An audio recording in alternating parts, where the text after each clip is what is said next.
Halo sahabat Andragogi, jumpa lagi dengan Andragogi Channel, Gerbang Ilmu Pengetahuan. Bersama saya Dr. Supriyadi MPD. Video ini dipersembahkan oleh Lembaga Konsultasi dan Penyelenggara Pelatihan LKPP Andragogi. Jasa layanan yang kami layani adalah konsultasi berbagai persoalan organisasi dan orientasi pelatihannya. Yang kedua, penyedia layanan pelatihan manajemen sumber daya manusia, motivasi, kependidikan, dan outbound.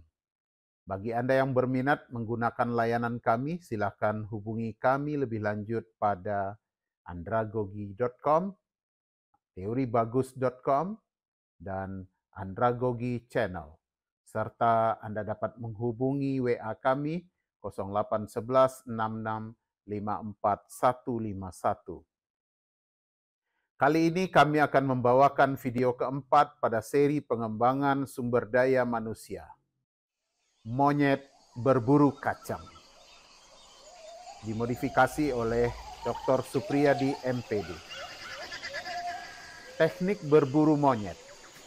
Pernah ada artikel menarik tentang teknik berburu monyet di hutan-hutan Afrika. Caranya begitu unik, sebab teknik itu memungkinkan si pemburu menangkap monyet dalam keadaan hidup-hidup, tanpa cedera sedikit pun. Maklum, orderannya memang begitu, sebab monyet-monyet itu akan digunakan sebagai hewan percobaan atau binatang sirkus di Amerika. Cara menangkapnya sangat mudah. Cara menangkapnya sangat sederhana. Sang pemburu hanya menggunakan toples berleher panjang dan sempit. Toples itu diisi kacang yang telah diberi aroma yang kuat. Tujuannya agar dapat mengundang banyak monyet untuk datang.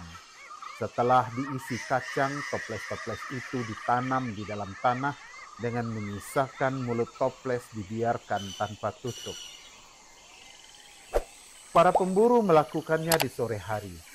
Besoknya mereka tinggal meringkus monyet-monyet yang tangannya terjebak di dalam botol tak bisa dikeluarkan. Kok bisa? Tentu, kita sudah tahu jawabannya. Monyet-monyet itu tertarik pada aroma yang keluar dari setiap toples. Mereka mengamati lalu memasukkan tangannya untuk mengambil kacang-kacang yang ada di dalam toples. Tapi karena menggenggam kacang, monyet-monyet itu tidak bisa menarik keluar tangannya. Selama mempertahankan kacang-kacang itu, selama itu pula mereka terjebak. Toples itu terlalu berat untuk diangkat. Jadi, monyet-monyet itu tidak akan dapat pergi kemana-mana. Mari kita palingkan dengan kehidupan kita. Sahabat, kita mungkin akan tertawa melihat tingkah bodoh monyet-monyet itu. Tetapi tanpa sadar sebenarnya kita mungkin sedang menertawakan diri kita sendiri. Kenapa bisa begitu? Nah, dalam masalah menggenggam kacang, tentu tidak mungkin kita melakukan dan terjebak olehnya. Karena kecerdasan otak dan kemampuan berpikir kita jauh melebihi monyet-monyet itu.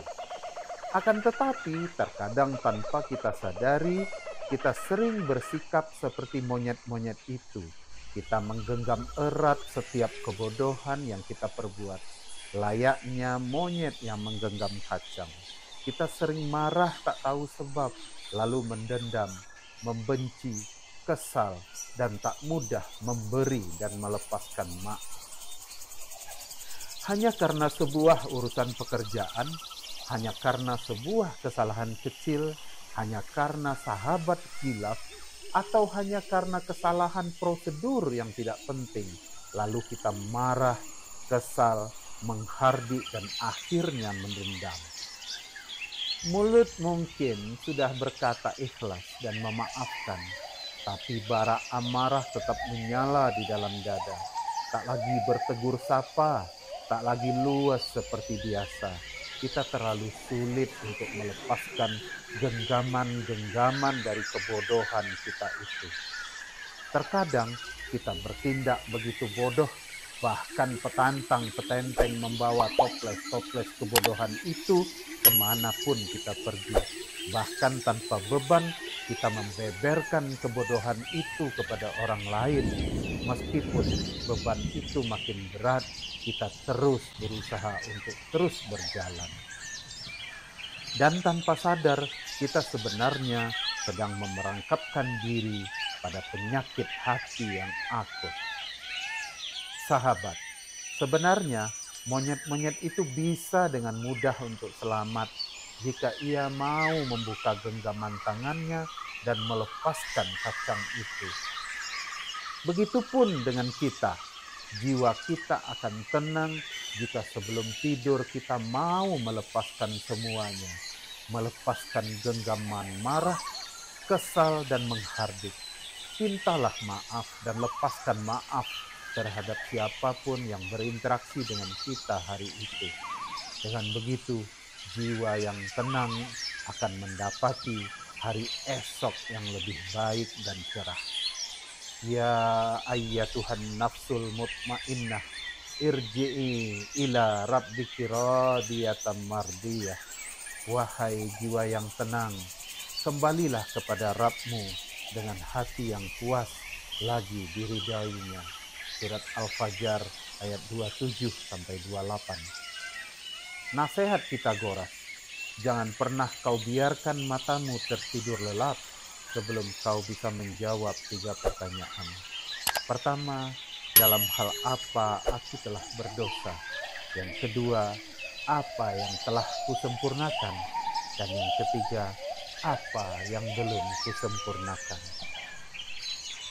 Jadi, kenapa kita tetap genggam dendam itu?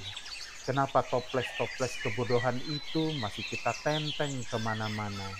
Dan kenapa kebodohan itu kita ceritakan dengan semangat kepada orang lain? Lepaskan genggaman itu, sahabat. Pasti kita akan menjadi lega. Lepaskan genggaman itu, sahabat. Sadari dan bertaubatlah. Biarkan kacang dan dosa itu pergi. Lepaskan dendam kesumat itu. Lepaskan benci itu. Lepaskan semua kebodohan yang pernah kita perbuat. Fadkhuli fi ibadi wadkhuli jannati. Kemudian masuklah ke dalam jemaah hamba-hambaku dan masuklah ke dalam surgaku. Surat Al-Fajr 29 dan 30. Semoga bermanfaat.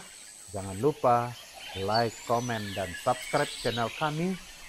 Salam Andragogi.